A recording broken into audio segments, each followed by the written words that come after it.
d'échange à la synagogue, des églises, à la mairie.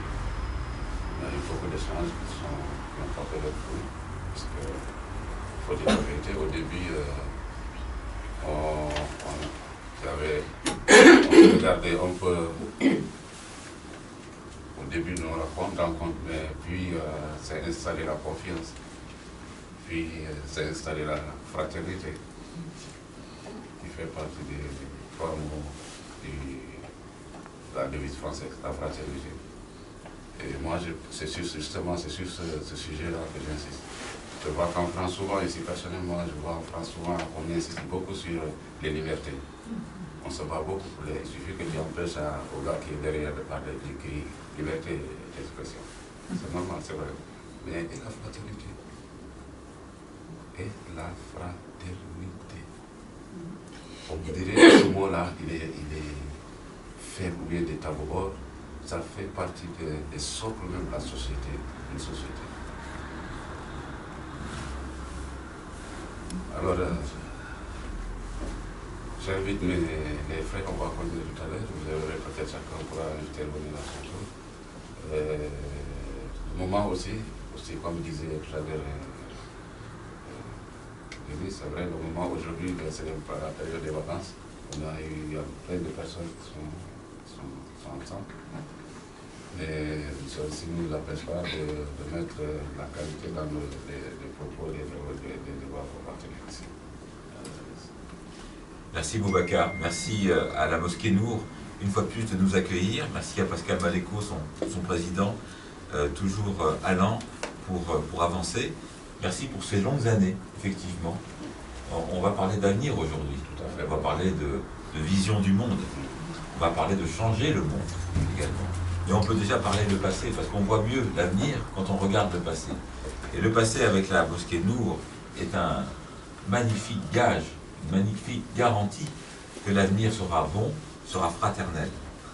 Et dans ces quartiers où on a connu tant de détresse, tant de douleur, tant de catastrophes, on sait que la lumière, Nour signifie la lumière, une petite lumière ici, dans ce quartier, brille grâce à cette mosquée qui l'anime si bien depuis tant d'années, et grâce bien sûr à la contribution de toutes les communautés du 12e arrondissement qui sont ici présentes. Je salue la vice-présidente de la synagogue, Mme Nadine Lévy, qui est avec nous comme toujours. Je salue bien sûr Anne-Marie Briand, sœur Anne-Marie Briand, qui est la supérieure de la communauté Sainte-Clotilde dans le 12e arrondissement, qui est une communauté de sœurs réparties en France, mais aussi à l'étranger. Et merci vraiment à vous tous de venir. J'excuse simplement le pasteur Vincent Hubac, qui n'a pas pu venir aujourd'hui, mais qui nous accueille pour un dialogue interreligieux mardi prochain au Temple de Bastille. Et je dirais juste un mot sur le thème d'aujourd'hui, changer le monde et les visions du monde, rattrapé justement par cette mondialisation. Et c'est peut-être ça aujourd'hui, notre grande utopie, arriver à ce que le village soit vraiment planétaire, arriver à ce que la Terre soit véritablement ronde et fraternelle. Ben, si c'est ça notre objectif, il est quand même très beau et on n'est pas en perte d'utopie, on a effectivement beaucoup de choses à faire, et à commencer par nos quartiers. Ben, je n'en dis pas plus, monsieur le rabbin vient d'arriver, Danielle Ferrat, qui est la coordinatrice de CIeux, ici dans le 12e arrondissement, et qui a préparé cet événement, va le présenter concrètement. Présenter monsieur le rabbin, et bien sûr Denis Ménessier au titre du doyenné. Merci Alexandre.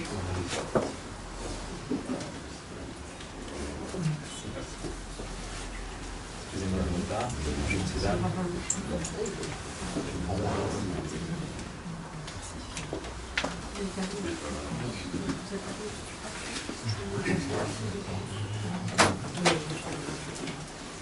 Je vous remercie encore une fois d'être tout présent. Et je vois aussi des têtes fidèles. Et je vois aussi des petits jeunes dans le fond, avec qui j'ai eu l'occasion de partager un petit goûter.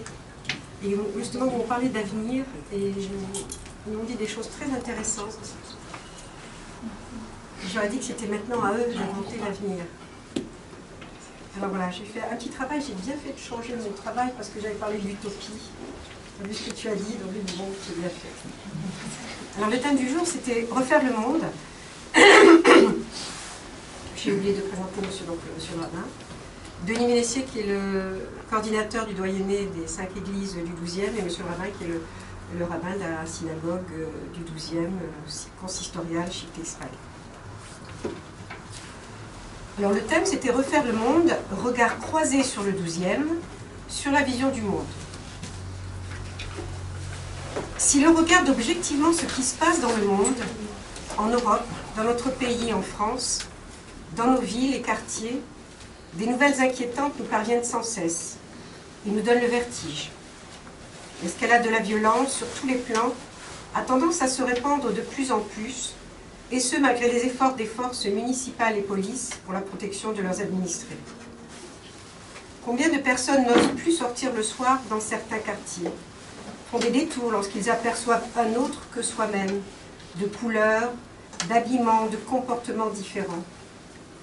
Il n'y a pas si longtemps, toutes les religions et nationalités se retrouvaient dans les écoles de la République, se côtoyaient, aller chez les uns et les autres, ce qui n'est plus le cas à présent. Les citoyens ne se sentent plus en sécurité, que ce soit dans la rue, dans un café, un cinéma. La peur ou la crainte même, si elle ne les paralyse pas, est là. Les rues sont souvent désertes le soir à certains endroits, qui ne l'étaient pas auparavant. Curieusement, alors que les villes par le passé, il y a déjà plusieurs siècles, ont été créées pour protéger les citoyens, leur vie, leur richesse, nourriture, argent, bijoux, actuellement il se produit le contraire. Plus le temps avance, et moins le citoyen se sent en sécurité. Malgré les rondes de police, les vols, agressions et toutes sortes se multiplient et augmentent chaque année. Un des résultats est que de plus en plus de personnes vivent en repli vers leurs communautés respectives, consciemment ou inconsciemment, afin de se protéger et protéger leur famille. Dans la rue, lorsque l'on croise l'autre, on change souvent de trottoir, ce qui augmente la méfiance, la crainte ou la peur, ainsi que l'abîme qui nous éloigne les uns des autres. Comment imaginer l'avenir de nos cités, dans nos villes et quartiers? Comment enrayer ce mécanisme négatif infernal? La crainte d'une guerre civile ne nous l'aurons pas. Une guerre, quelle que soit, serait beaucoup plus dévastatrice. Nous serons tous perdants. Alors comment et quoi faire? Une légende amérindienne s'est imposée à mon esprit. La légende du petit colibri. Je ne sais pas si vous le connaissez. Un jour, dit la légende, il y eut un immense incendie dans la forêt. Tous les animaux, terrifiés, atterrés, observaient impuissants le désastre. Seul le petit colibri s'activait, allant chercher quelques gouttes avec son bec pour les jeter sur le feu. Après un moment, le tatou, agacé par cette agitation dérisoire, lui dit « Colibri, tu n'es pas fou. Ce n'est pas avec ces gouttes d'eau que tu vas éteindre le feu. » Et le colibri lui répondit « Je le sais, mais je fais ma part. » N'est-ce pas exactement ce qui se passe aujourd'hui? L'incendie des guerres, l'impuissance et la peur qui paralysent. Alors ma vision sur le monde, comment refaire le monde, relève de l'utopie. Mais je veux y croire, et que chacun d'entre nous, soyons des colibris, chacun agissant de son côté individuellement et ensemble avec les autres. Chacun tendant la main à son prochain, indépendamment de sa religion, ou couleur de peau ou autre. Soyons tous des bons samaritains, pas pour la gloire, simplement parce que cela doit se faire. C'est ce que nous essayons d'appliquer avec les cieux, et particulièrement les cieux 12. Nous faisons notre part, malgré toutes les difficultés et embûches qui se dressent vers nous. Et il y en a. Malgré que l'on sache qu'on n'arrivera peut-être pas à éteindre l'incendie, parce que nous ne pouvons pas rester spectateurs sans essayer de l'éteindre pour le bien de tous, juifs, catholiques, musulmans, protestants, bouddhistes ou autres, sans oublier les athées. Donc c'est tout le mal que je nous souhaite, c'est que nous soyons tous des colibris, parce que nous préparons ainsi l'avenir pour nos enfants ou nos petits-enfants. Maintenant, Monsieur le rabbin, c'est à vous, je crois, si souhaitait intervenir. Je suis ravi de cette initiative que M. Doud prend avec l'invitation que nous avons reçue de mon ami, l'imam, que je salue fraternellement, et lui dire que nous sommes très proches, non seulement de cœur, mais également dans toutes les actions que nous avons faites et que nous continuerons à mettre, si Dieu veut, en place. Il faut que le 12e arrondissement sente quelque part que nos communautés vivent ensemble et sont un exemple pour toutes les autres communautés des autres villes de Paris et d'Île-de-France, que nous pouvons et nous devons réussir justement parce que nous serons un modèle, si Dieu veut, pour les autres. Je voulais également ajouter qu'à quelques jours de notre fête de Pâques, de Pessah, eh bien cette fête m'inspire particulièrement en vous voyant, vous, mes amis, autour de cette table. Dans quelques jours, nous serons également réunis autour de la table du Seder, qui signifie l'ordre. Nous avons, durant cette soirée, tout un cérémonial avec, nous commençons par consommer l'herbe amère, donc c'est une laitue, mais également le céleri que nous allons tremper dans l'eau salée et qui rappelle en fait la vie amère, les moments difficiles, les larmes qui ont coulé. Et puis ensuite, on va trancher le pain azim pour rappeler que Dieu a coupé la mer, nous a permis l'impossible. Et nous avons été témoins de ce miracle qui nous a permis de devenir libres. Mais cette liberté, à quoi sert-elle?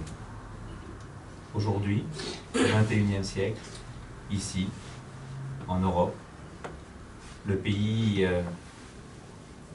où tous les rêves sont possibles, qu'est-ce que nous avons fait de cette liberté? Tout va très vite. La communication, aujourd'hui, elle est instantanée. Mais est-ce que pour autant, cela nous a permis de nous libérer? Est-ce que pour autant, nous communiquons plus avec les autres? Ou est-ce que nous sommes enfermés à cause de ces outils? Est-ce que la technologie aujourd'hui répond à un véritable besoin? Est-ce que nous ne devrions pas plutôt essayer de revoir les fondamentaux et essayer justement d'être plus humains? Il y a dans chacun d'entre nous une étincelle divine. La table de Pessah est avant tout celle qui rassemble, sans aucune distinction, le sage, l'impie, le simplet, mais également celui qui ne sait même pas questionner, celui qui ne peut pas ou ne sait pas quoi dire face à cette intrigue qu'est son monde à lui dans lequel il évolue. Mais justement, la fête de Pâques est là pour ouvrir la bouche, susciter le dialogue, permettre à l'autre de s'exprimer et de dire ce qu'il a au fond de lui. Alors certes, nous mangeons du pain, un pain azim, tout plat, qui n'a pas eu le temps de gonfler, qui n'a pas fermenté, qui est cuit rapidement au four, qui craque, qui n'a pas de goût, qui est fade. Mais c'est un peu le symbole de cette galette qui n'a pas eu le temps de prendre du volume, c'est-à-dire l'orgueil, qui fait gonfler la personne et l'empêche de voir celui qui est à côté de lui, qui vit à ses côtés, qui est peut-être quelqu'un qui a une richesse culturelle, intellectuelle, humaine. Et cette personne qui vit à nos côtés, à cause de notre orgueil, eh bien, on ne le voit même plus. On ne l'entend plus.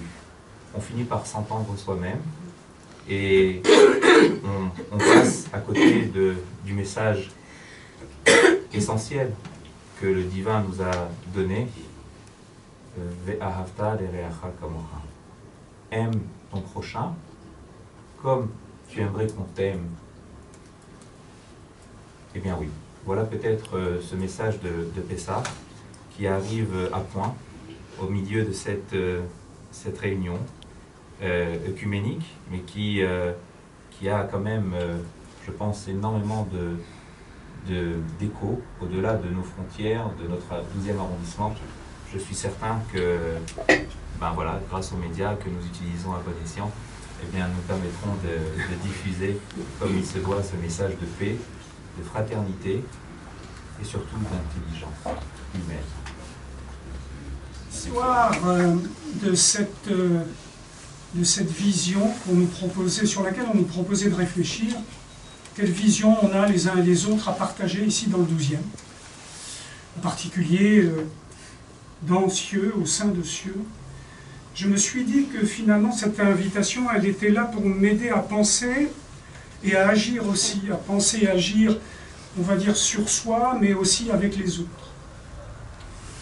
Et je trouve que c'est déjà une grande route que de pouvoir s'arrêter aujourd'hui et se dire un peu, voilà, comment on peut penser le fracas du monde, comment on peut penser sans rester négatif à toutes ces choses un peu négatives qui nous assaillent, qui envahissent les médias, qui font dire mais qu'est-ce qui fait que ça va assez mal, voire très mal entre les hommes.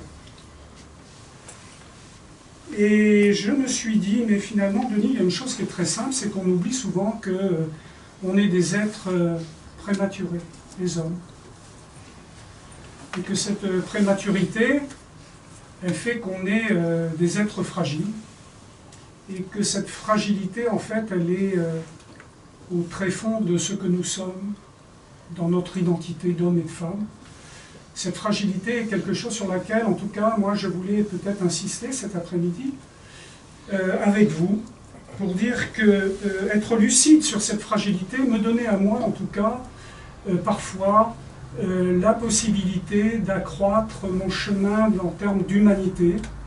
Cette lucidité sur mes propres limites, sur mes propres capacités, elle était parfois source de développement, non seulement personnel à l'intérieur de moi, mais bien évidemment, je dirais, avec les autres, avec mon environnement. Et pour finir un petit peu sur ce préambule, moi je suis de ceux qui lisent et qui aiment beaucoup Albert Camus, et j'ai retrouvé dernièrement, je lisais un texte de lui à l'occasion de la réception qu'il a eue, son prix Nobel, ça remonte à très loin, c'était en 1957, et il disait, moi, la question pour moi, c'est voilà, quelle énergie, comment faire pour que le monde ne se défasse pas. Et donc, il invitait les hommes, l'humanité, à résister en face de ce monde qui se délitait un petit peu et nous posait la question au terme, voilà, qu'est-ce que tu veux? Qu'est-ce que nous pouvons faire pour que le monde ne se défasse pas trop? Et personnellement, l'expérience que j'ai depuis 5 ans avec vous, avec Cieux, ensemble, là, pour moi, c'était une formidable, je ne sais pas si Alexandre s'en rappelle, je l'ai rencontré la première fois dans la communauté Shifté Israël, il y a maintenant plus de 5 ans, et j'ai senti que cette intuition était quelque chose de formidable. Voilà, je le dis très simplement, en tant que Denis habitant du 12e, et en tant que croyant, et faisant partie d'une communauté catholique. Je trouve ça formidable, je trouve qu'aujourd'hui, voilà, ça pousse peut-être à nous pousser à écouter les appels qui surgissent un peu ça et là, autour de nous. Il y a comme ça dans la vie des tas d'appels, et j'ai voulu serrer, moi, un certain nombre d'appels que j'ai comme ça entendu passer dans l'actualité, qui sont très récents. Je voudrais commencer avec celui de notre pape François, quand je dis notre, le pape François, qui était, vous savez, sur l'île de Lesbos ces temps-là, et qui, dans son discours, nous a invités. Alors là, je vais lire ce qu'il dit. nous appelle à servir par amour pour construire la paix. Et il dit, le service fait sortir de soi-même. Voilà, pour moi c'est une parole très forte qu'on vit ici dans le 12e, au travers de tas de groupes, de bénévoles, d'actions communes. Bon. Le service nous fait sortir de nous-mêmes et c'est un vrai miracle. Voilà, et il nous permet de prendre soin des autres.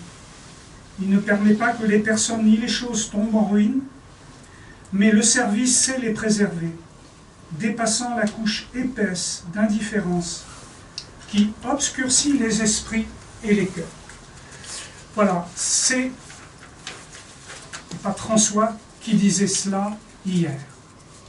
Dernièrement, au mois de janvier, j'ai lu, peut-être vous êtes certains à l'avoir lu entre les mains, la déclaration de Marrakech sur les droits des minorités religieuses.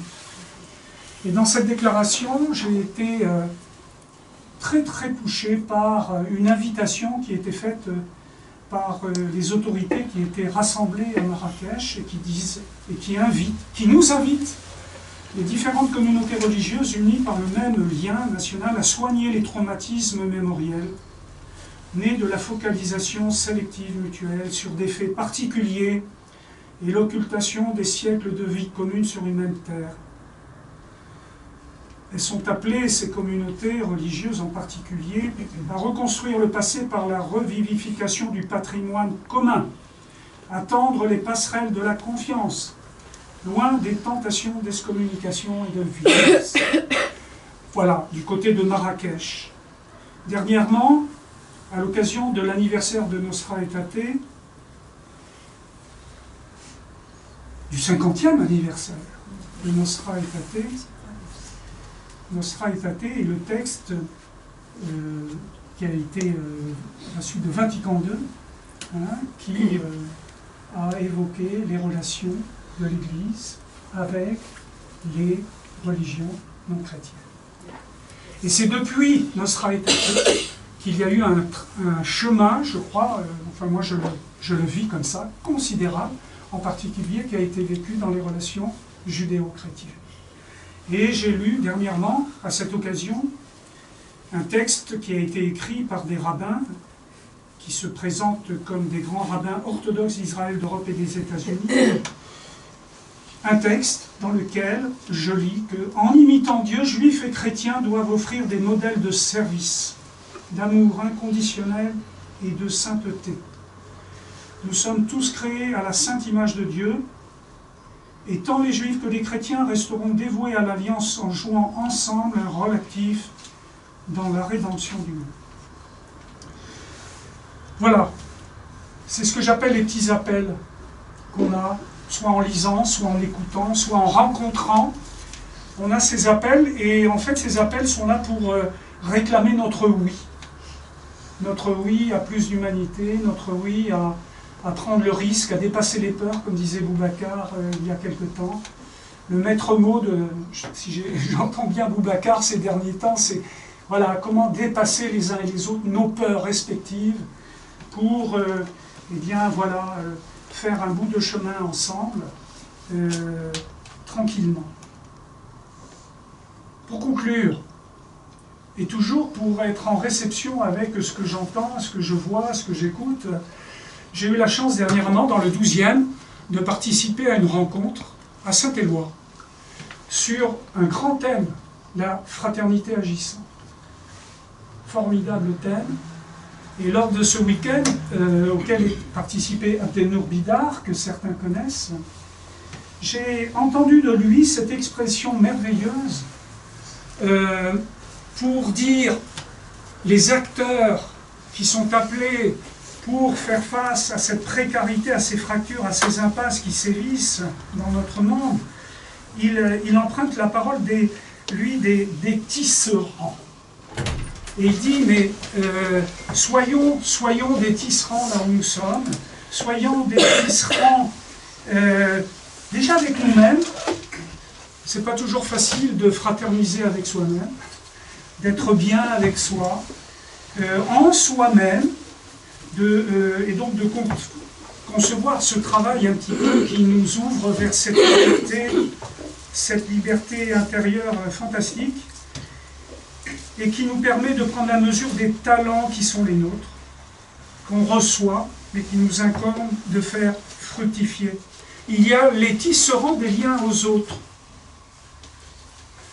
Et dans cette expression-là, moi je ne sais pas pour vous, mais je vis ça en permanence dans ma vie. Quand on arrive à donner quelque chose de soi en profondeur, on est dans une joie qui est souvent d'une pureté incroyable.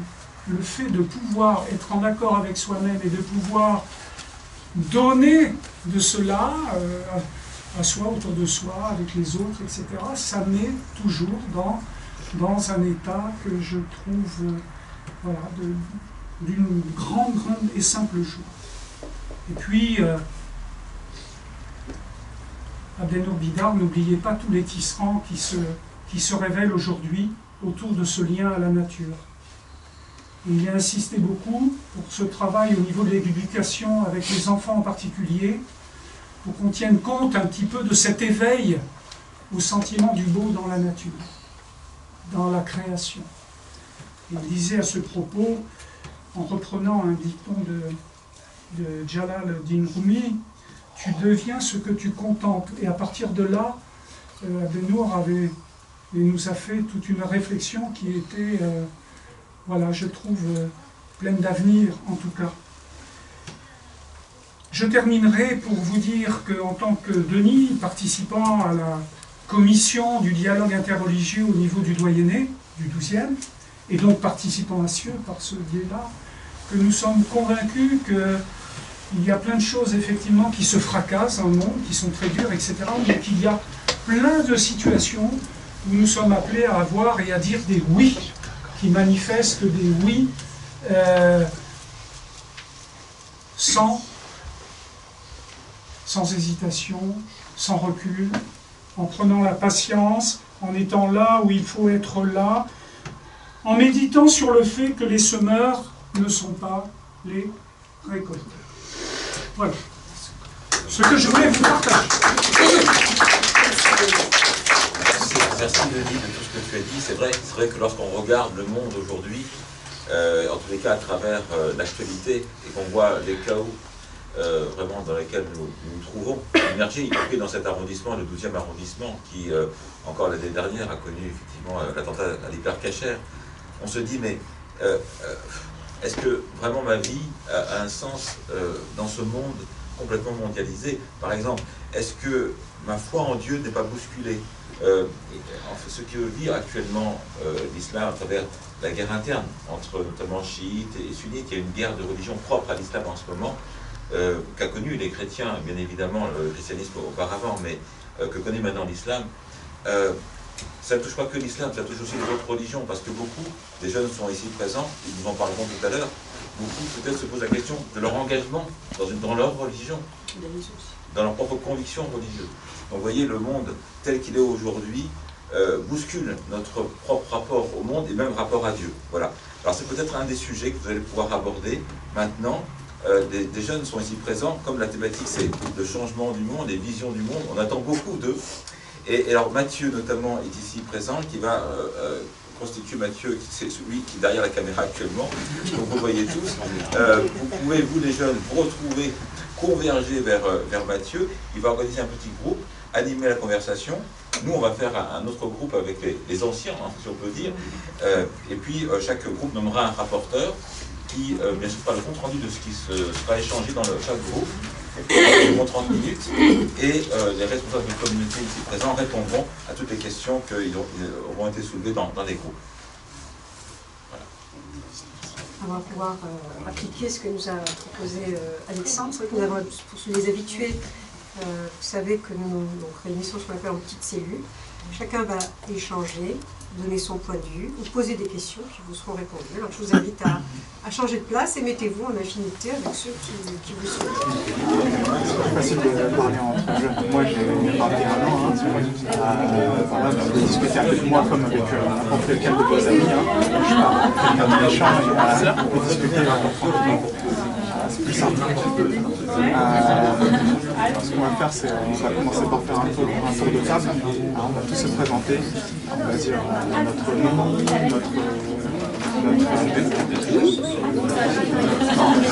Nom de famille, comme tu veux. Tu dis à quel âge et tu dis de quelle religion tu es. Voilà, quelle confession religieuse. Alexandre Ligne, association Cieux.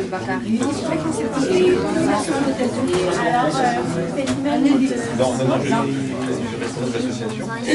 Et je représente la galerie interreligieuse chrétienne.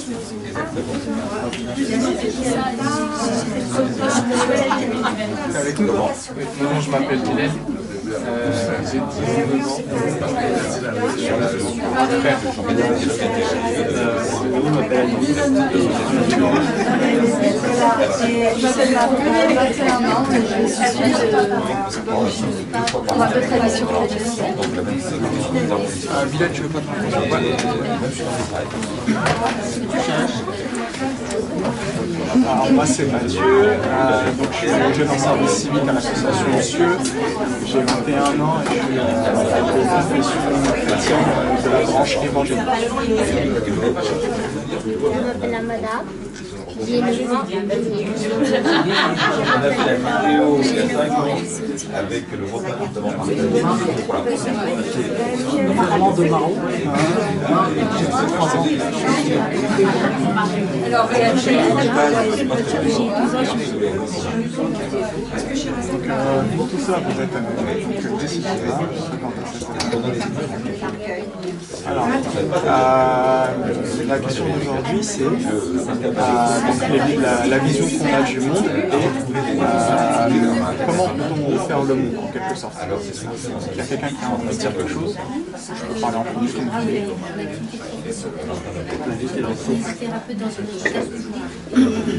Alors, la vision du monde. On a tous une vision du monde, chacun par soi. On ne voit pas tous le monde de la même façon. D'où on vient, l'école qu'on fréquente, notre famille. Des fois, on peut vivre dans une famille aisée, on a de l'argent. De l'autre côté, on peut vivre avec une famille un petit peu dans la difficulté. C'est deux mondes différents. On a tous des visions du monde très différentes. Donc, vous êtes encore des enfants, vous avez tous moins de 12 ans. Donc vous n'allez pas su encore développer en quelque sorte votre vision propre du monde, parce que vous n'avez pas encore tout vu du monde. Donc de ce côté-là, c'est plutôt les gens qui ont déjà quand même bien vécu, un petit peu vécu quand même. On a tous des visions différentes du monde.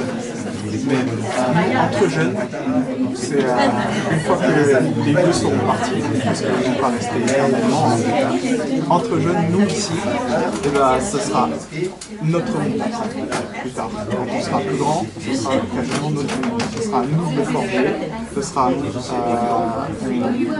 nous qui mettrons en sorte que le monde tourne bien. Et pour faire tourner le monde à sa façon, on a besoin d'une vision propre à nous.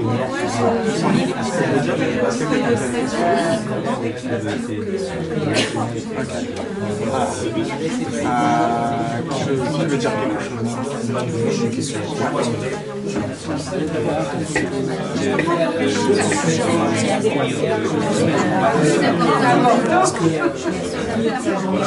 Moi, ça fait peut-être peut-être ça nous donnerait des idées pour entendre dire. Alors, Daniel Serra tout à l'heure, elle a parlé d'une légende d'incendie dans la forêt. En fait, est-ce que tout le monde a compris, la métaphore? En fait, imaginons que la forêt c'est notre monde.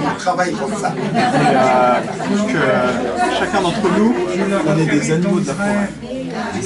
Notre forêt prend feu. Qu'est-ce que vous allez faire? Dans la mesure où vous ne pouvez pas quitter la forêt parce que c'est votre monde, il n'y a rien d'autre à part la forêt. Qu'est-ce que vous allez faire? Il y a eu le courageux, c'est quoi l'animal? Il y a eu le courageux colibri qui a voulu faire sa part pour éteindre l'incendie. Vous avez déjà vu un incendie de forêt, c'est un grand feu énorme. Et à côté, on a le colibri avec son petit bec qui arrive à attraper 5 gouttes d'eau et à jeter ces 5 gouttes d'eau sur le feu. Il a voulu tenter ça. Et ça c'est sûr que ça n'a pas marché. Pourquoi il a fait ça? Moi non plus, je ne sais pas pourquoi il a fait ça. C'est quand même une tentative très suicidaire. Voilà, vouloir agir seul contre la destruction du monde, c'est compliqué, c'est même impossible. Par contre, imaginons que dans cette forêt-là, il y a un éléphant. Vous savez ce que c'est un éléphant? Avec sa trompe, il est capable d'absorber beaucoup d'eau, d'asperger une grande zone avec sa trompe pour ralentir le feu. Imaginons, il y a aussi plein d'animaux. Il y a les éléphants, il y a les hippopotames, plein de trucs. Je ne sais pas si il existe des hippopotames dans une forêt.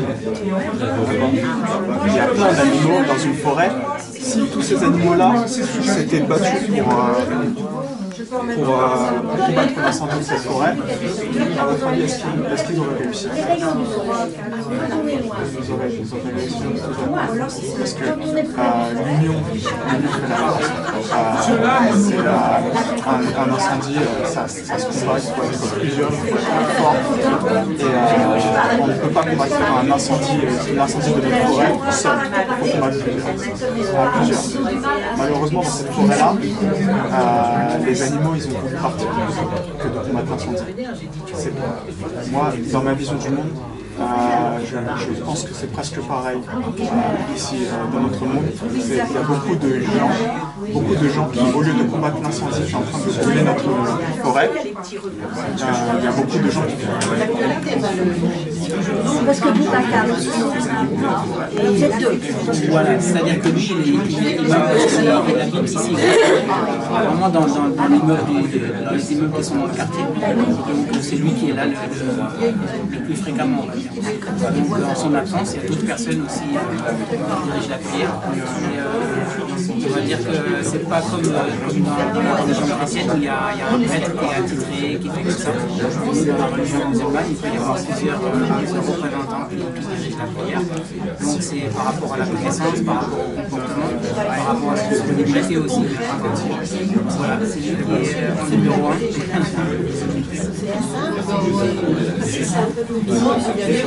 C'est Pascal Maléco, Abdoulahib aussi, c'est les deux noms, Abdoulahib et Pascal. Donc je suis président de l'association et je règle un peu l'activité avec les enfants. Je fais vraiment de la sensibilisation en arabe pour les enfants de base et puis je passe beaucoup de temps avec eux et en dehors aussi des cours. Vraiment c'est passer du temps aussi bien dans la salle que dehors dans le quartier avec eux. C'est un grand plaisir pour moi. J'échange avec les enfants, avec les plus âgés aussi et puis avec les autres religions aussi parce que vous avez des choses en commun. Et voilà, c'est toujours avec plaisir que je viens dans vos communautés et que je vous accueille. Vous avez été un moment légal,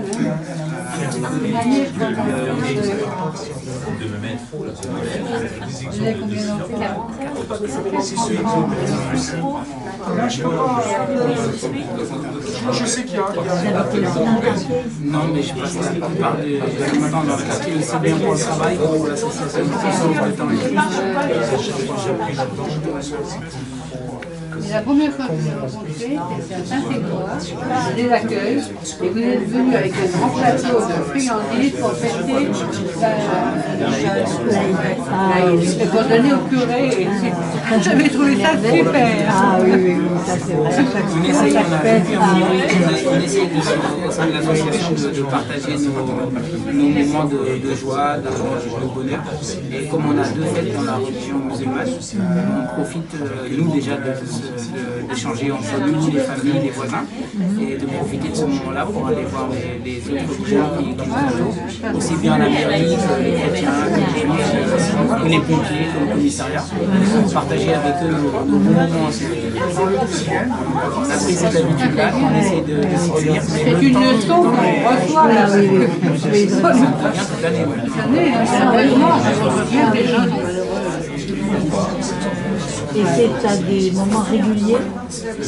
Non, mais je crois des fois, je ne connais pas exactement, c'est pas nous qui l'organisons. Je sais pas, mais je sais qu'il y a des fois où on a collaboré avec eux dans certaines Justement, la Chorba aussi, ils sont en train de se diriger vers notre élan. On a fait un 12e de son premier.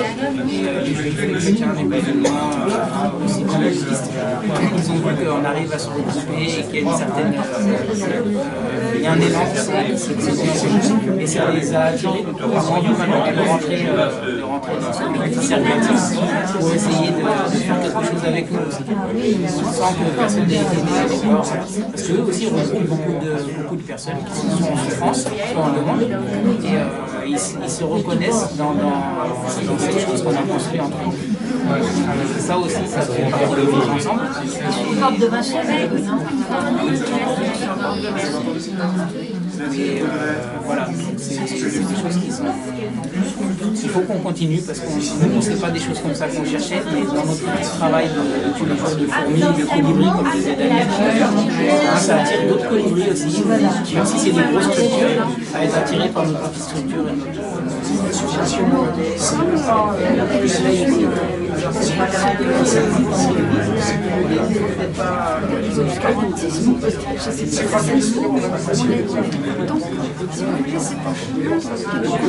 C'est dans le Poussière, c'est près de la mairie.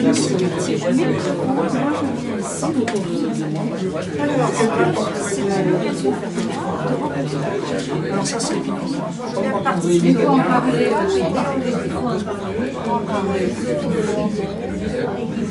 moi, je pense que je vais poser des choses. Alexandre, vous invitiez ces personnes.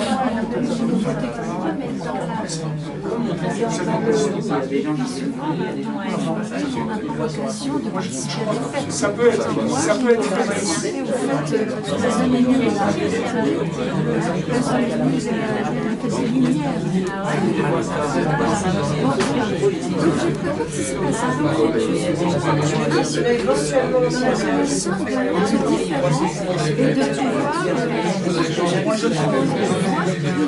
bon, ceci étant dit, moi je sais pas. Quand vous dites dans la religion juive ou chrétienne, il y a la Bible dedans. Mais n'oubliez pas que les musulmans aussi reprennent les mêmes éléments jusqu'à Jésus. C'est après qu'il y a une suite. Mais vous croyez à tous les apôtres qu'il y a eu, c'est pas une erreur ce que je dis. Donc, c'est un noyau. Les trois sont un noyau. Les trois religions sont... Parce que vous connaissez peut-être pas, bien sûr, parce que moi j'ai lu le Coran. Je ne dis pas que j'ai tout compris, j'ai pas tout compris. C'est très difficile, il faut faire des années d'études. Mais en lisant, j'ai vu qu'il y avait beaucoup de choses qui se rapprochaient du christianisme et de la religion juive aussi. Oui, voilà, bah oui, parce qu'ils ne connaissent pas. Voilà. Il est un peu timide, on ne peut pas déranger.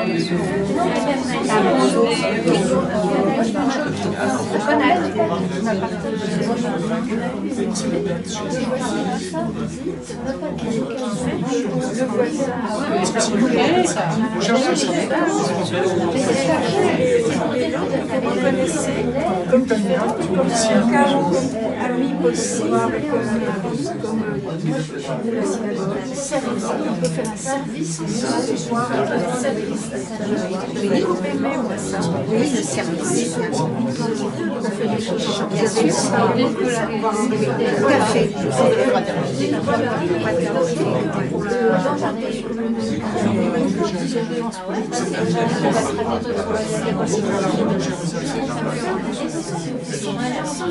Ce serait une manière de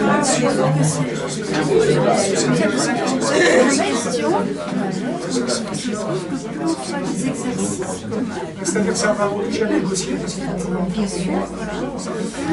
Alors, ce que je voulais poser comme question, comment, excusez-moi, non, je vous laisse la parole. Comment peut-on faire pour... Vous voyez, quand on est dans la rue, on peut rencontrer une dame qui est voilée, une personne qui est de couleur que nous-mêmes. Moi, je ne veux pas faire de différence. Je veux bien leur dire bonjour, leur faire un sourire. Donc, est-ce qu'il y a une autre façon de pouvoir leur faire comprendre qu'on les aime, même si qu'on aime l'humanité, qu'on aime ces êtres? Vous voyez ce que je veux dire que, voilà. Voilà,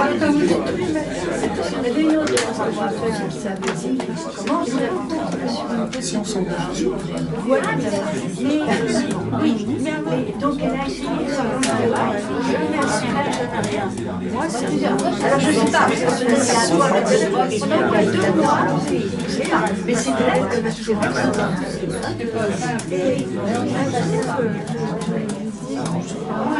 vous êtes en vacances, vous avez... Elle m'a dit que vous allez bien, vous allez bien, oui. Ça y est, c'était parti. On a recommencé. Il fallait juste 2 mois. Il fallait juste.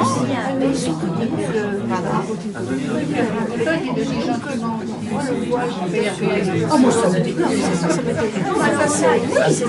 C'est inattendu.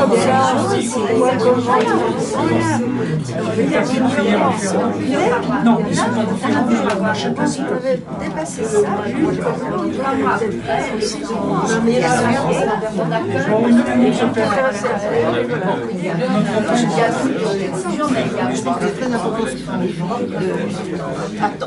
Il y a quelque chose qui se passe dans le cœur, qui se prépare à une avancée, et puis il y a un moment, un événement qui permet de...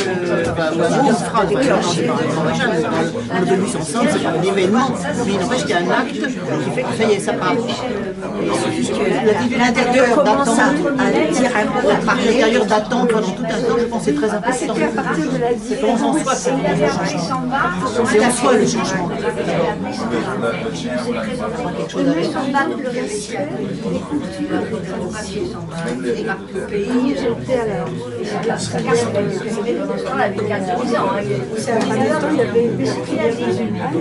il se fait sortir de soi-même. Moi, j'ai jamais oublié ça. C'est tellement sortir de soi-même. Quand je prends le métro, mais moi, quand je viens de faire des micros, oui, ça savait pas. Finalement, ça m'a... C'est différent de la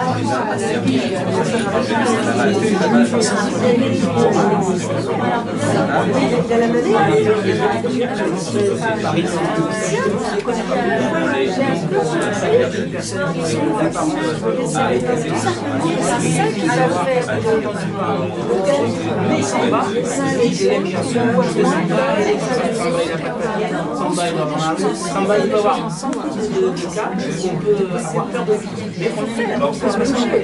Ah bah oui, ça va pas.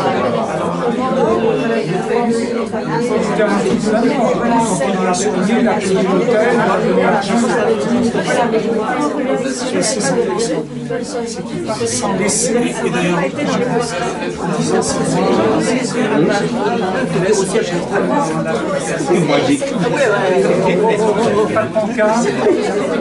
et ça rentre dans le préjugé. C'est en disant qu'on fait un travail avec un jeune masculin pour lutter contre les préjugés. Aujourd'hui, il y a un vrai problème. Quand on parle de la communauté juive, il y a des questions qu'on pose, il y a des gens qui ne sachent rien, et c'est des jugements malheureusement c'est la réalité de la société. Moi je l'ai remarqué depuis plusieurs années, comment lutter contre les préjugés pour montrer à ces gens-là. Ce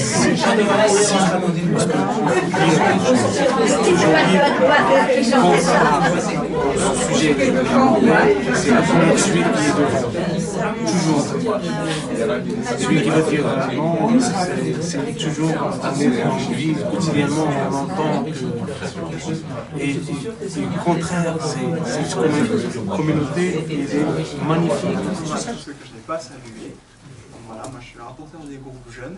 Dans notre groupe, on avait donc les jeunes de cette mosquée-là, qui ont en dessous de 12 ans. Donc on a eu une discussion. On a essayé de faire ça de façon un petit peu pédagogique, mais aussi simplifiée. Donc voilà. En démarrant la discussion, j'ai tout de suite pris la tangente sur ce que Daniel Ferrat avait dit à propos de sa métaphore sur sa légende indienne, sur le colibri. Voilà. On a commencé à discuter par rapport à ça. J'ai essayé de faire comprendre aux jeunes que donc, dans cette métaphore, il y avait 3 acteurs en gros. Enfin, il y avait le lieu, la forêt qui est notre monde, le colibri qui veut éteindre l'incendie, et donc le tatou qui a préféré s'enfuir, le reste des animaux qui ont préféré s'enfuir.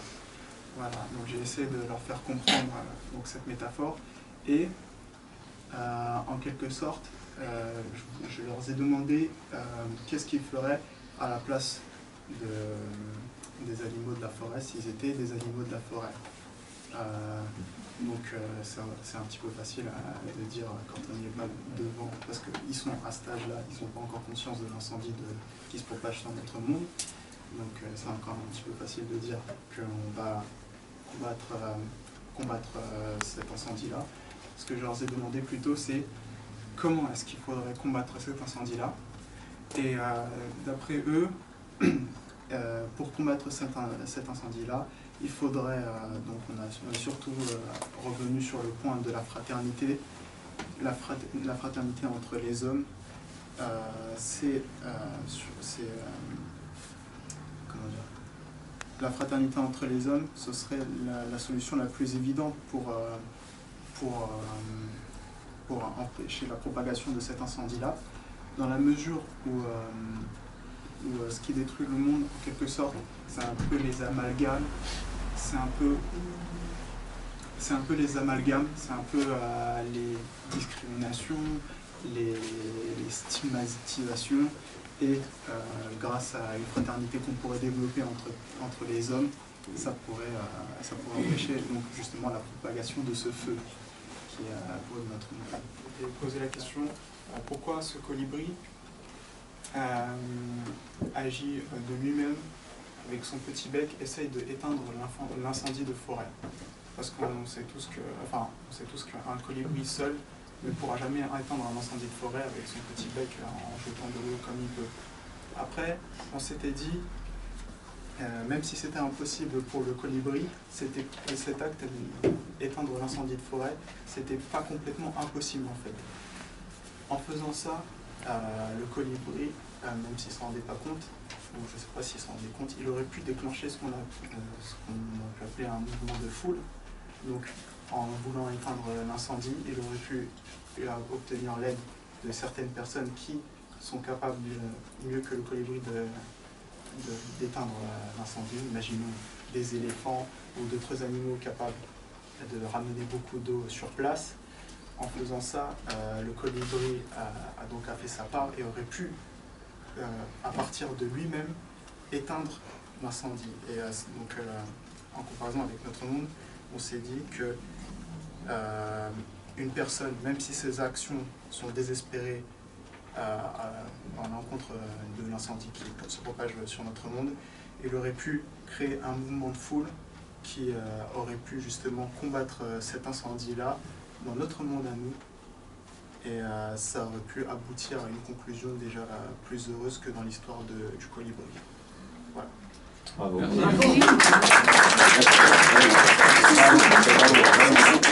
pas la fin de la forêt, on ne sait pas s'il n'y a pas eu un mouvement d'éléphants, de foules.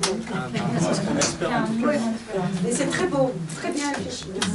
Et la leçon quand même que nous gardons, c'est que même si nous sommes qu'un simple petit colibri, ce n'est pas pour autant que nous sommes dispensés d'essayer d'éteindre l'incendie.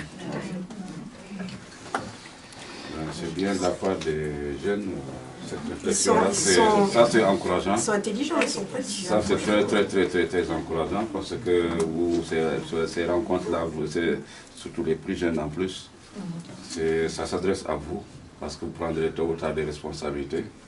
Et il y a une conscience qui se met en place qui n'est pas basée sur la conscience de la télévision. Parce que quand j'entends fraternité, des jeunes qui parlent de fraternité, ça c'est bon signe, c'est encourageant. Alors bravo. Alors, si je peux juste intervenir, peut-être que les jeunes ou les moins jeunes ont vu le film avec Jamel Debbouze, Pourquoi j'ai pas mangé mon père. Ça ressemble un petit peu, hein, c'est au Colibri. Hein. Il essaie de sortir de son plan, de sortir de l'âge des ténèbres en les faisant découvrir plein de choses de l'intelligence. C'est un petit peu ça. Donc, lui, il est arrivé, alors on espère que le Colibri est arrivé aussi. Rapporteur numéro 2 du groupe numéro 2. Ça, il faut là. C'est bon plutôt.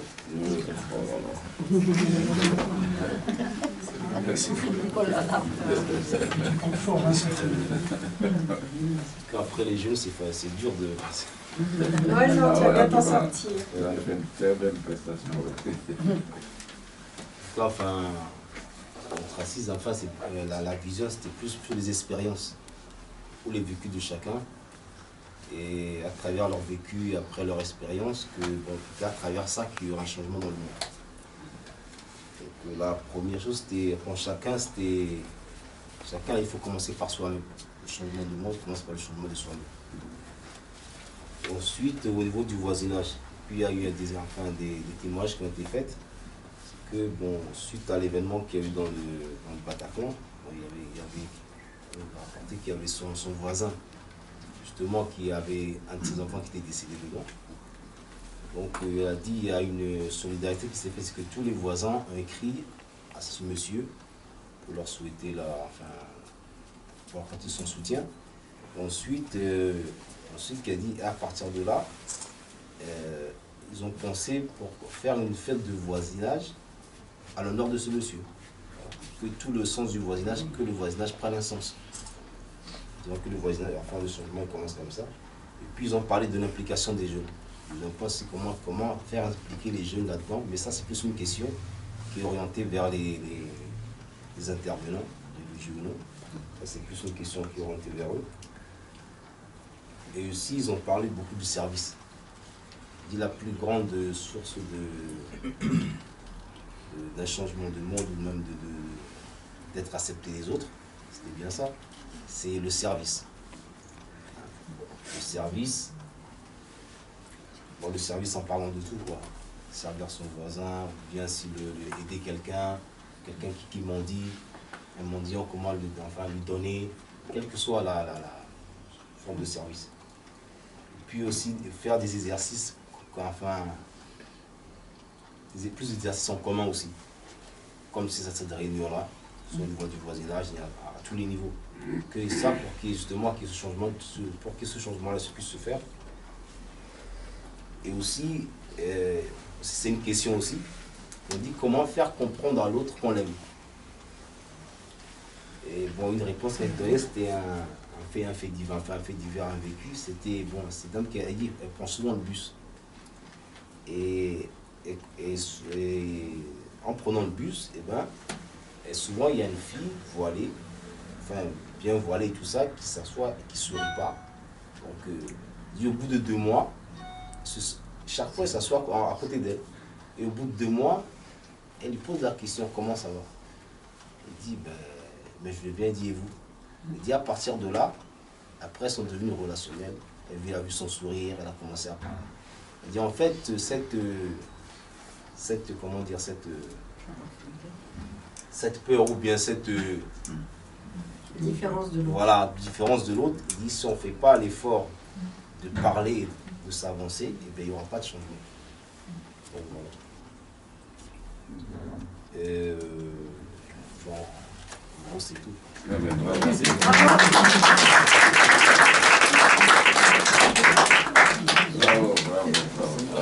on a bien noté les deux questions.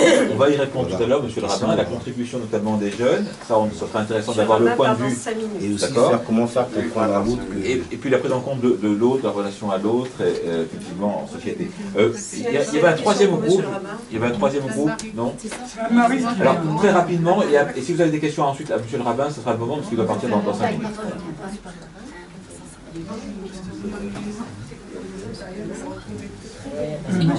Excuse-moi. Vous appelez Marie? Oui, je m'appelle Marie. Il y en a 3. Anne-Marie 1, Anne-Marie 2, Anne-Marie 3. Dans notre groupe, on a parlé de gestes de fraternité. Et le fait que souvent, quand on ne se connaît pas, on a peur les uns des autres et on n'ose pas donc aller vers l'autre. Et que ce mot fraternité, c'est vrai, était peu développé chez nos politiques par rapport à la liberté. Alors, voici quelques exemples que l'on a donnés qui sont des gestes de fraternité pour se connaître, pour s'accueillir. Des beaux moments, au moment des fêtes, de grandes fêtes musulmanes, l'Aïd et l'autre, j'ai oublié, eh bien, il y a eu des plats, des gâteaux qui ont été apportés à la mairie, chez les pompiers, dans différentes communautés. Ça a beaucoup touché chacun. Et alors nous, catholiques, de dire, ben, nous on ne fait pas ça, on a même oublié à Noël d'aller vers vous. Et alors à ce moment-là, c'est Pascal qui a dit, mais nous, on admire le fait, enfin on reconnaît que vous vous occupez de nos enfants pour l'alphabétisation, pour différentes associations d'aide. Voilà. Et puis... Oui, le fait de se connaître et puis de se saluer dans la rue parce qu'on s'est rencontrés à des occasions comme ça possibles, très, très concrètes, eh bien on se parle et après les gens qui nous connaissent se disent tiens, on a parlé à telle personne qui n'est pas de notre communauté, donc ça peut permettre comme ça de diffuser les liens. Et ça nous appelle, nous, à aiguiser notre regard aussi pour détecter tous les petits gestes de fraternité qui existent réellement. Alors, il y a la Chorba aussi. Ah oui, ça c'est un exemple moi, que je trouve intéressant. La Chorba qui est donnée dans le 12e, eh bien, et tout cet élan qui est donné dans le 12e par ces relations intercommunautaires font que c'est ça, c'est la Chorba, l'association s'oriente un peu vers vous tous là, pour profiter de cet élan et avoir le même élan.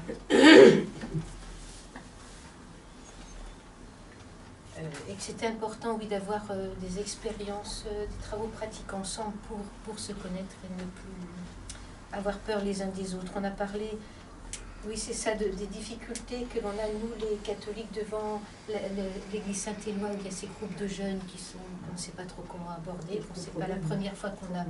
Voilà, ça, c'est un souci. Et puis... C'était signalé à la police. Oui. Et puis, oui, des exemples aussi d'expériences fraternelles, l'hiver solidaire à Saint-Éloi, où les 4 personnes accueillies souvent sont musulmanes. Et puis on donne toujours l'exemple de Samba, qui est chez nous depuis un certain temps, et qui aide dans différents groupes, et qui a dit, mais mon plus grand bonheur, c'est que vous m'ayez un jour fait confiance. Donc la force, c'est de se connaître, d'aller vers les autres, d'essayer de casser cette peur qu'on a par ignorance et de sortir de nos boîtes. Alors l'exemple, ici on est dans une boîte, mais les télévisions c'est une boîte, on terminera dans une boîte au cercueil. Donc sortir, voilà, sortir de nos boîtes. C'est impossible, hein. C'est quoi la charbe? Ah ben moi je sais ce que c'est la chorba. C'est une soupe. C'est une soupe qui nous vient d'Afrique du Nord. Moi je connais la chorba d'Algérie, qui est absolument délicieuse. Et la chorba, c'est donné.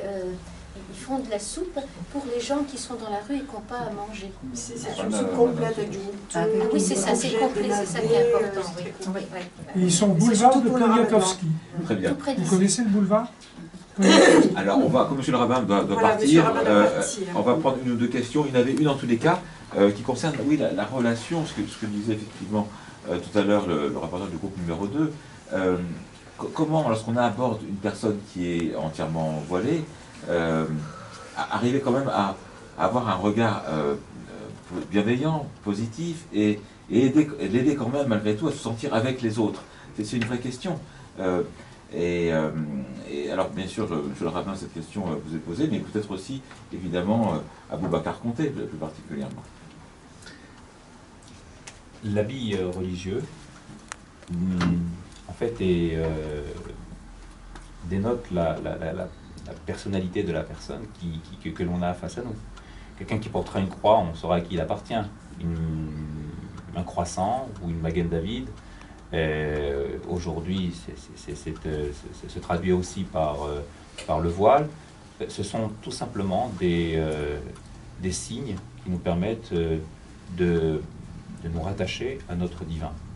Alors, à partir du moment où cela relève d'un sentiment personnel que j'ai envie d'exprimer à travers celui qui me transcende, et que je ne gêne pas la société dans laquelle j'évolue, alors je suis en paix vis-à-vis de moi et vis-à-vis du ciel. La difficulté, la nuance, comme on parlait tout à l'heure, est très fine.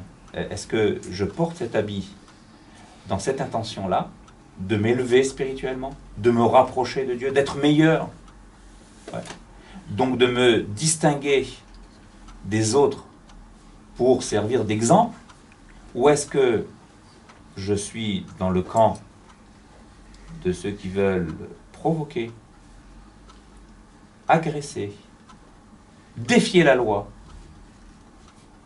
et en fonction donc des intentions, l'habit est justifié ou non. Encore faut-il avoir l'honnêteté de l'uniforme que l'on porte. Quand vous avez des soldats aujourd'hui, dans notre monde aujourd'hui, on côtoie l'uniforme, il a forcément des obligations morales, mais aussi une certaine exemplarité à avoir vis-à-vis de ceux qu'il représente. Il en est de même aussi du religieux. Ce qui est vrai dans le civil l'est aussi dans les autres.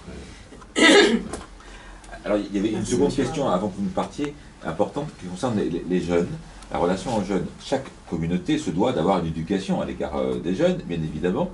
Est-ce que vous pensez, vous, monsieur le rabbin, et bien sûr l'ensemble des responsables de communauté ici présents, mais vous particulièrement, puisque vous allez devoir nous quitter, que vous avez en plus une responsabilité collective d'éducation vis-à-vis des jeunes. Autrement dit, est-ce qu'il est important de témoigner vis-à-vis des jeunes que vous existez, vous, dans votre communauté, aux côtés d'autres communautés, et que la fraternité doit aussi se montrer par l'exemple, qu'au fond, il pourrait y avoir, par exemple, comme nous l'avons fait aujourd'hui, des dialogues, peut-être une fois par an, entre jeunes, mais où vous, responsables de communauté, vous seriez présents pour pouvoir leur répondre à leurs questions.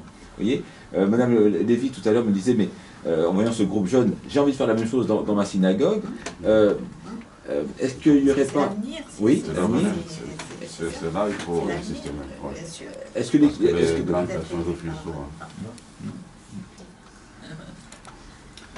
C'est vrai que s'ouvrir. Enfin, je pense que nous ne construisons pas pour nous, mais ce sont pour eux que nous investissons.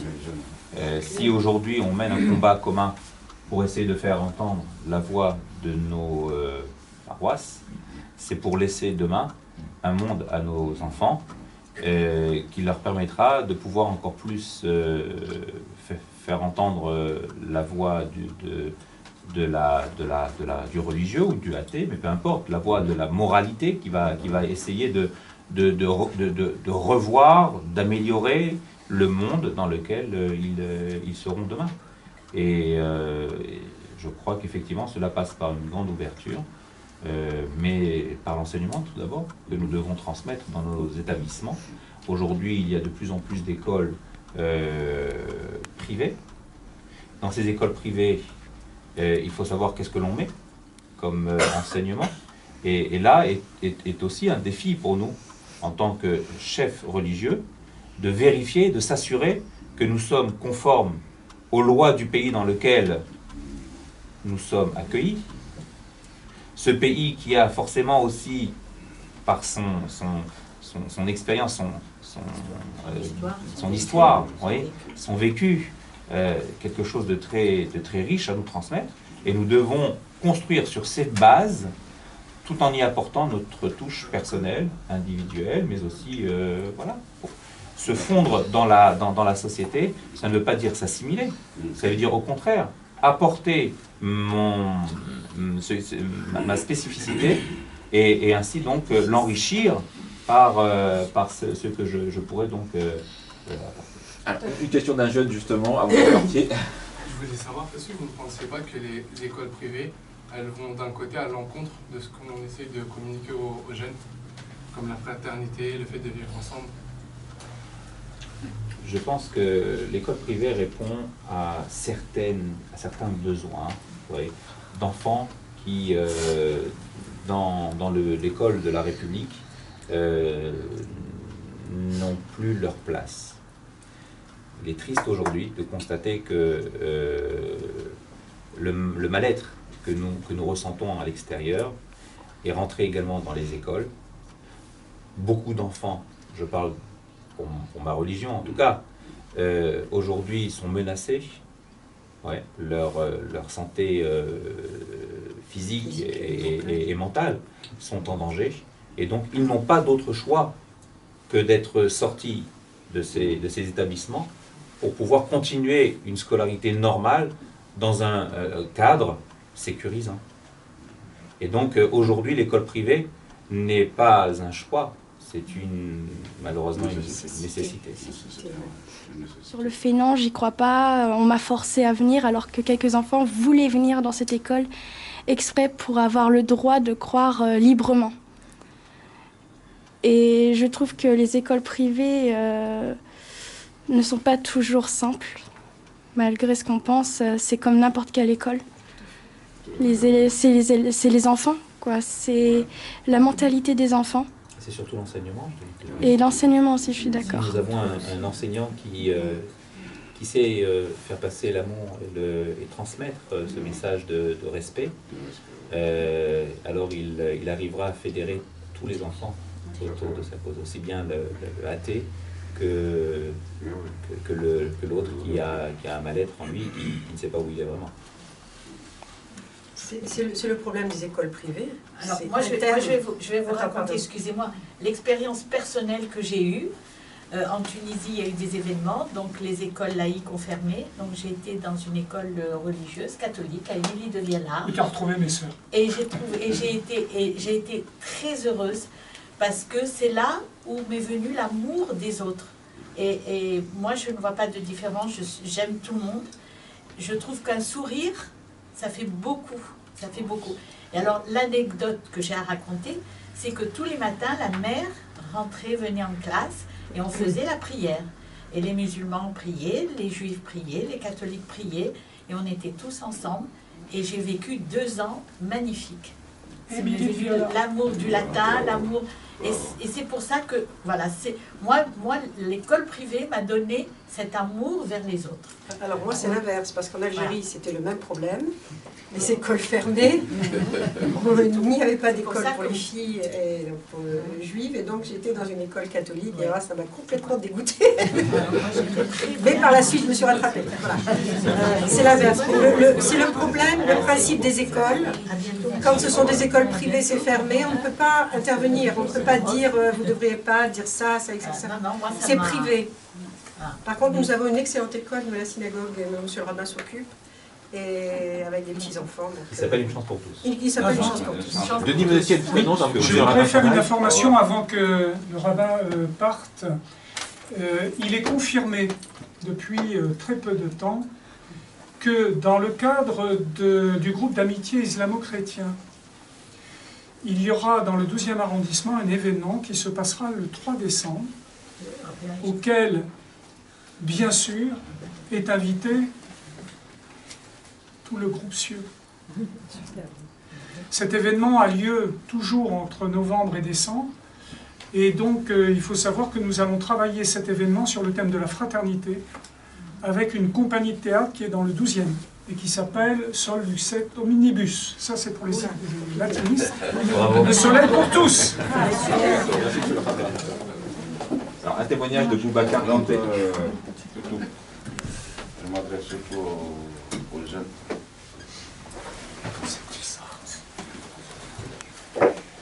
Ne vous laissez pas impressionner par l'ambition, comment dire, l'atmosphère qui est délétère un peu partout dans le pays. On nous tabasse tous les jours par les médias. Il faut faire très attention, regardez les médias, mais prenez toujours du recul et réfléchissez. Il ne faut pas être une éponge devant les médias. Tout ce qu'on vous envoie, vous vous encaissez. Faites très attention, parce que nous, on peut vous dire de grandes valeurs ici, mais devant les médias que vous regardez tout le temps, ça ne se passe pas comme ça.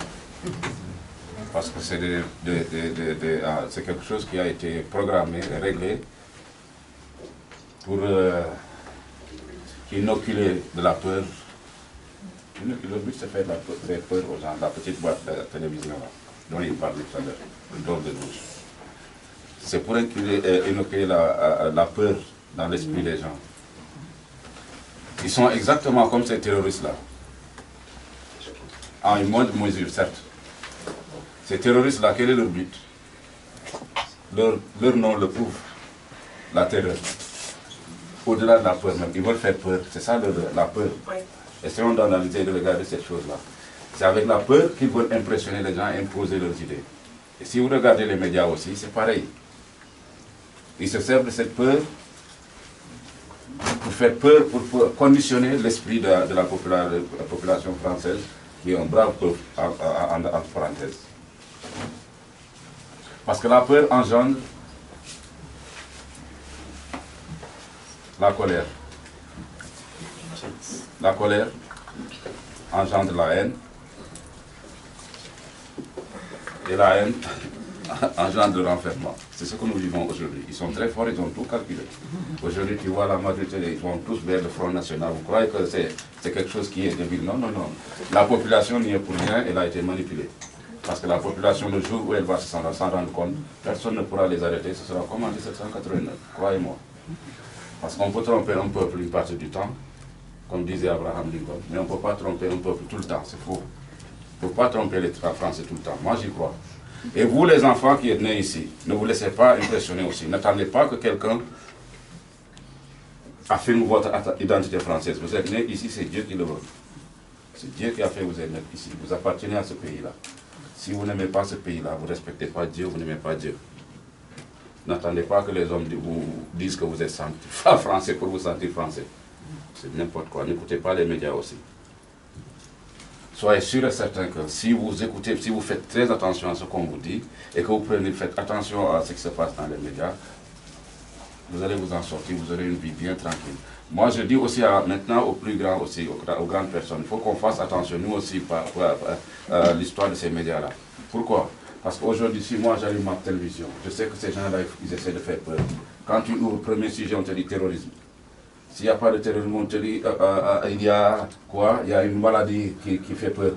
S'il ne parle pas ça, il te dit quoi? Il y a le chômage. Les gens, ils ont peur du chômage. S'il y a ça, il n'y a pas ça, ils sortent une histoire de la fille qui a été violée il y a 10 ans, on vient de l'attraper. Des choses, des horreurs en somme, quoi. Et c'est calculé. C'est pourquoi nous, on a demandé, personnellement, j'ai demandé au député Sandrine Mastier, je lui ai dit devant la maire du 12e pendant une de ses conférences, c'était le jour où on a visionné le film de Iliane Halimi, le jeune juif qui a été assassiné, à qui on rend hommage aussi, on n'oubliera jamais.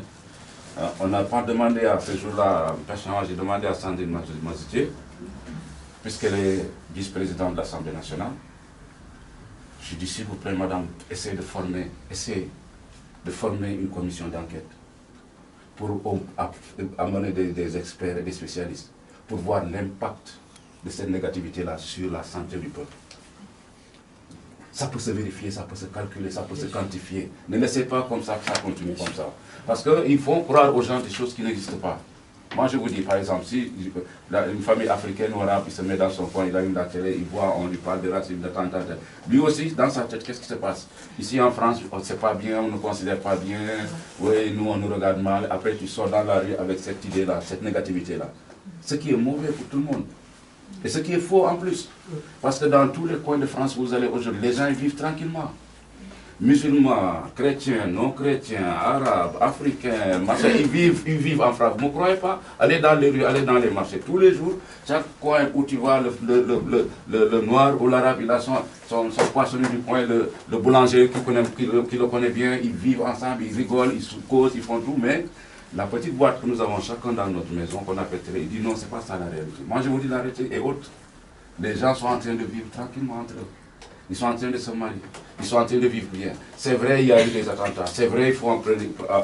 Mais ce n'est pas une raison pour faire peur à la population, comme si la France était en feu. C'est faux. S'il y a eu un attentat ici à Paris, il faut dire à la population qu'on doit faire attention. Mais la France, on ne peut pas la brûler.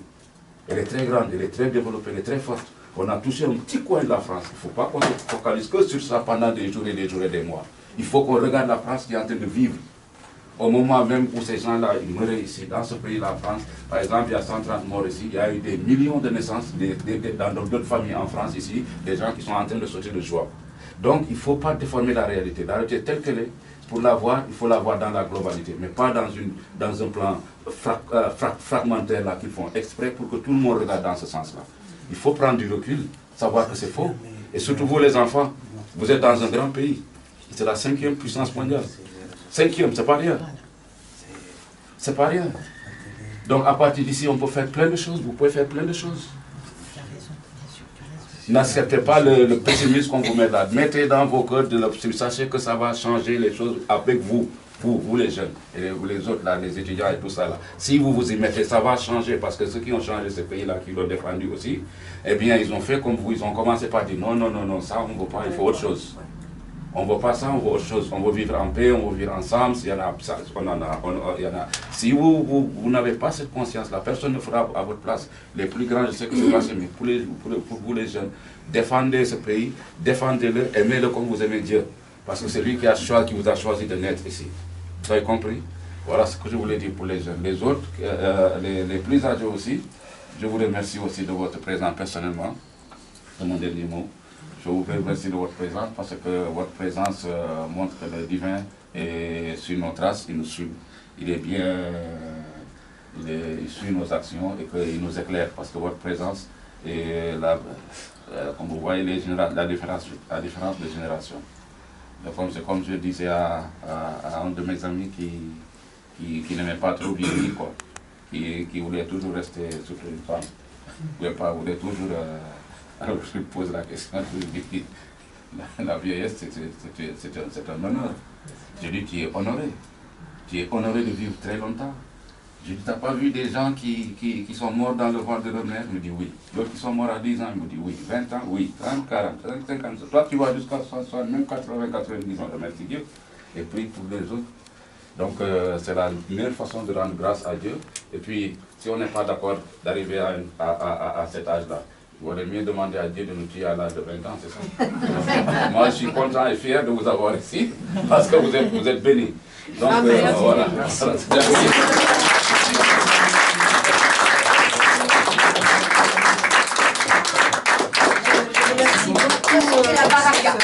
Je remercie Boubacar qui est un homme plein de sagesse et c'est un homme de lumière. Tout ce qui sort de sa bouche c'est du miel et c'est des bons conseils, surtout pour vous les jeunes, écoutez-le bien parce que c'est un homme sage. Voilà. Et il vaut mieux écouter des personnes comme Boubacar que comme d'autres personnes. Voilà. Quelqu'un voulait intervenir? Oui. Si vous me permettez, parce que je ne voulais pas parler, mais je suis très content de participer aujourd'hui, comme d'habitude, de voir des gens que j'aime. Et je vous remercie. Je vais rejoindre ce qu'il a dit. Il y a quelque chose qui est plus important aujourd'hui. C'est vrai, il y a la télé, mais sans oublier, il y a les réseaux sociaux. C'est quelque chose qui, maintenant, on ne peut pas contrôler.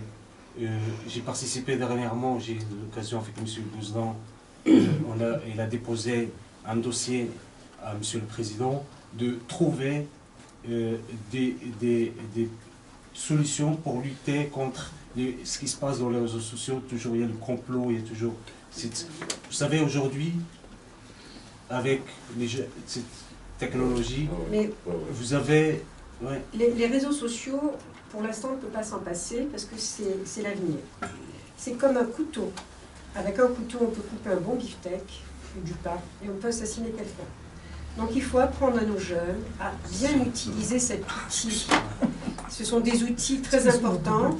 On peut joindre quelqu'un immédiatement qui est à 4000 km de chez nous, on l'a instantanément. C'est un progrès. Donc il faut utiliser bien ce progrès pour ne pas qu'il nous nuise. Science sans conscience n'est que ruine de l'âme. Ça retourne contre nous. On vous remercie à tous. On remercie la mosquée. Et oui, on remercie la mosquée et l'imam de son hospitalité. Vous êtes conviés au verre de l'amitié. Et on vous dit à très bientôt. Merci d'être là. Et on pense que le prochain dialogue sera en juin. Merci.